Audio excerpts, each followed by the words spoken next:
despite the altcoin space overall not doing good whatsoever. Even though nothing I say is financial advice, I'll discuss the price later on in the video when it comes to ICP, but at the same time, I do want to talk about something that I do like when it comes to the internet computer. And what is that? That is not too long ago, me seeing a chart, and it's talking about top AI and big data projects by developer activity.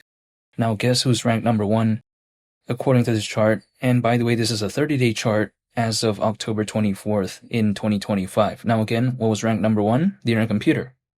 I find that pretty fascinating. It actually is 374 in terms of this category.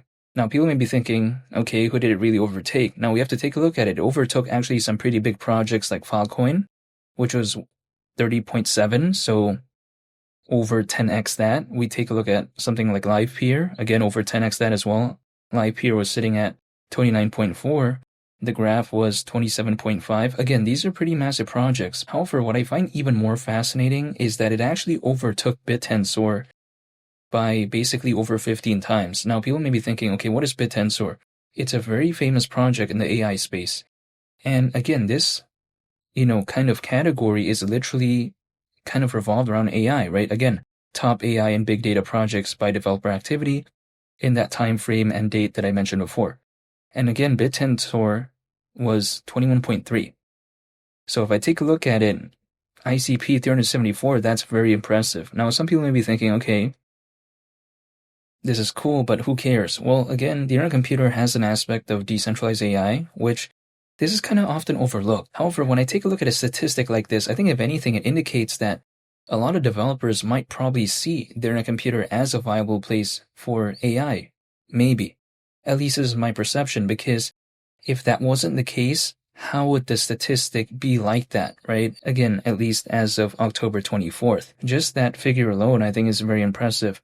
Be it whether or not it is quality or just, a lot of quantity, but I still think it's impressive nonetheless. The fact that a lot of developers, at least according to this chart, kind of even gravitated towards the internet computer, it's pretty impressive, I think, at least in my opinion. So, yeah, it's just, I think overall very interesting. Now, some people like to say, okay, what is the major driving force behind the internet computer moving forward? Well, again, it's going to be tied to AI, I think, because I think it is arguably caffeine AI. And I think stuff like this really kind of feeds into the narrative of the internet computer being kind of this project that has a focus on AI, because for quite a while, a lot of people didn't really think about that when it comes to the internet computer.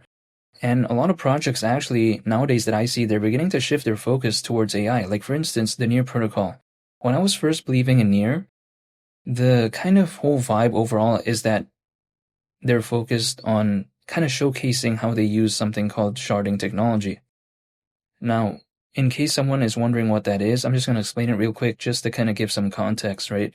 But then ultimately they did kind of shift their focus towards AI, primarily speaking in terms of how they kind of talk about the project. But again, when it comes to sharding technology, basically through sharding, the network is split into multiple sections known as shards, and workload on the network, they're distributed amongst these different shards, and as a result, it becomes very scalable. Now, the Near protocol isn't the only one that has an aspect of that. Like, for instance, we take a look at Harmony and also even something like Zilliqa, which is allegedly the world's first ever sharding-based blockchain. But again, the Near protocol, initially, when I first believed in it, it was very adamant and kind of showcasing this, but now they kind of describe themselves, at least from what I've seen, allegedly as the blockchain for AI.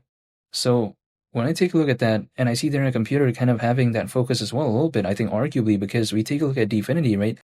They keep talking about caffeine AI and all this type of stuff. I think that's kind of the narrative that's going on when it comes to the internet computer, which I don't think is a bad thing, by the way, because it seems to be a big narrative, in my opinion. And sure, it may not be that big right now, but it was pretty big not too long ago, and if, let's say, there was an altcoin season, if it was bigger than before, the narrative, let's say, again, when it comes to AI and stuff like that, if the internet computer maybe went along with the ride, it wouldn't necessarily surprise me, just because we do see a lot of other projects out there kind of shifting towards that. But really, I don't think it's like rocket science, right? Like, even I know that arguably AI could hypothetically be something pretty interesting in terms of the narrative, like, at least from my perception. It's not really something that is too much rocket science. But yeah, again, if a big team like that even wants to shift their focus on that, I find it pretty interesting. However, at the end of the day, I don't think it's such a bad thing either in terms of that move when it comes to a lot of projects, because even according to Grandview Research, the AI market is expected to be worth nearly $2 trillion by 2030. So yeah, that's pretty interesting to me. Now, when I take a look at the internet computer as well, sometimes people don't really think about kind of Bitcoin DeFi, right? And how that's powered by the internet computer. Sometimes people don't really talk about the Solana integration. And again, sometimes this type of stuff is kind of forgotten about. But then, in my opinion, this type of stuff actually kind of matters a lot during, let's say, an altcoin season, because let's say a team, right?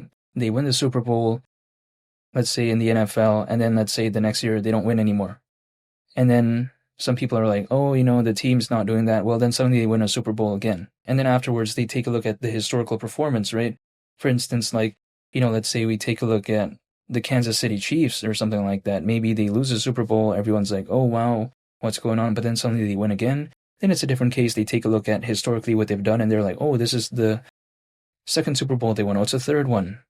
It's kind of like that example. The internet computer, it showed moments of brilliance in the past, but then I think as of right now, even though we take a look at Caffeine AI, which I actually think is such a massive thing that happened to it, it may not be such a big deal as of right now, but when there's that, let's say, hypothetical Super Bowl moment, if let's say there is that altcoin season, that type of stuff I think could matter. So this is why when I take a look at the internet computer, I just haven't given up really. And again, when I take a look at it right now, a lot of other projects are having a really big pullback. When we take a look at ICP, sure, it could maybe go lower. I mean, I can't control it in any way, right? But at the same time, not too long ago, it was slightly below $3, and it just went to above $4 like that. Now, I didn't, really do anything with my ICP holdings. I was just holding the entire time anyways, but at the same time, I'm just not going to give up like that because I still like the internet computer overall, and I actually think that, ICP not too long ago having that pretty slight kind of rally, I think showcased that maybe some people do find something in their computer, at least in terms of maybe the fundamentals or something like that. Who knows? But this is just my perception.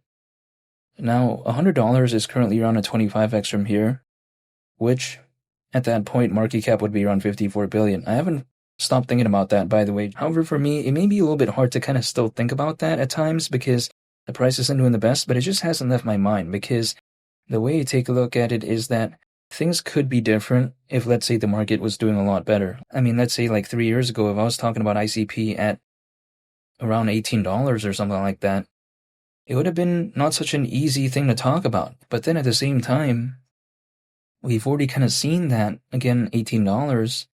And if we think about it, just $100 is slightly over a 5x from that point, right? And I don't think that was even an altcoin season, so I'm still staying patient, arguably. I mean, I'm not going to give up like that. I've been holding for too long just to give up. That's the way to take a look at it. I'm not telling it to do anything, by the way, but this is just my perception. Whenever the market wants to wake up, that's beyond my control. I'm just going to stay patient and hold, and literally, that's it. And feel free to subscribe if you enjoyed this video. I'd greatly appreciate it. I want to say thank you for watching. I hope y'all have a nice day. It's been Lee the Captain, and I'll catch y'all on the next one. I'm out. Peace. Bye.